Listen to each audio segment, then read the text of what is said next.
France is one of the most militarily successful countries in history, and they've fought a lot of wars. Historians Jack Levy and Niall Ferguson point out that France has fought in 40% of all European wars since 1495, and they've had some pretty impressive successes, such as their really impressive victory in the 1790s, when they were perhaps the most unstable country in Europe, weak and disorganised from a revolution. Yet, over the course of 2 years, they declared war on, or were assailed by, most of Europe.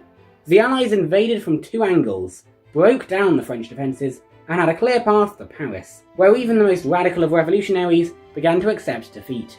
Yet, France turned things around and won. So historically, France has been extremely militarily successful, but even the best have slip-ups sometimes. In 1796, France had all but won the European war I mentioned earlier. Prussia had dropped out, Spain had switched sides, the Netherlands was their puppet, and all land south of the Rhine was under their control.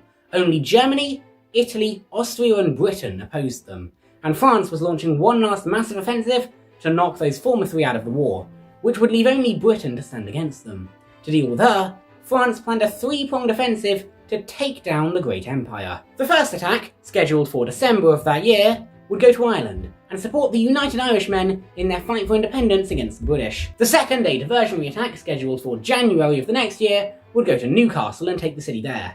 And the third attack, for February of that year, was going to Wales. However, the first attack was called off because it was damaged in a storm. The second attack, to Newcastle, was also called off due to storm and mutiny. You'd think then that they would call off the invasion of Wales, because the Wales invasion was a diversion to a supporting force to a sideshow. And now that the diversion and the supporting force have been called off, there's no real reason to send the Wales invasion ahead. Despite that, they went ahead anyway. Late on the night of the 22nd of February 1797, 1,400 men of La Légion Noire were put ashore near Fishguard. They immediately took control of several farms and defensive positions. However, of the 1,400 men, 600 were regulars and 800 were irregulars. In this case, irregulars means convicted criminals, former deserters, and royalists. So just, exactly the people that you want in an army. Sure enough, when the Frenchmen landed, many of the irregulars deserted to go and loot the local countryside and towns and farmhouses.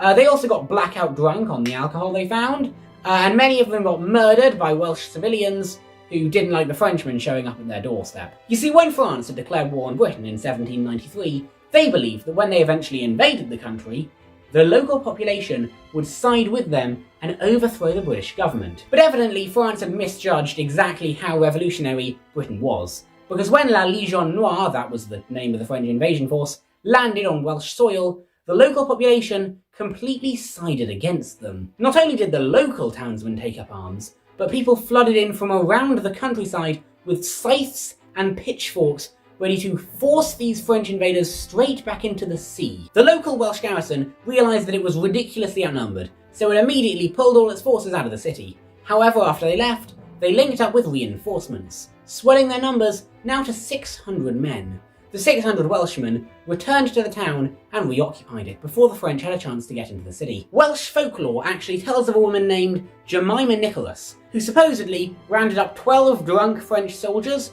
and held them prisoner overnight, receiving a lifetime pension as a reward for her efforts. So you can see how the situation has rapidly turned against France here.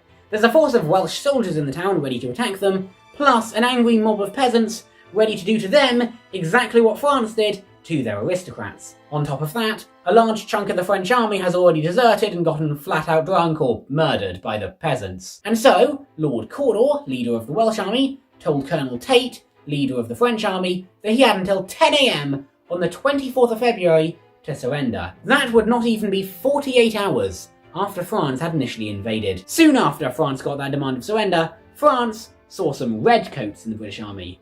If this was true, then that meant that France was outnumbered, and so they decided it was time to surrender.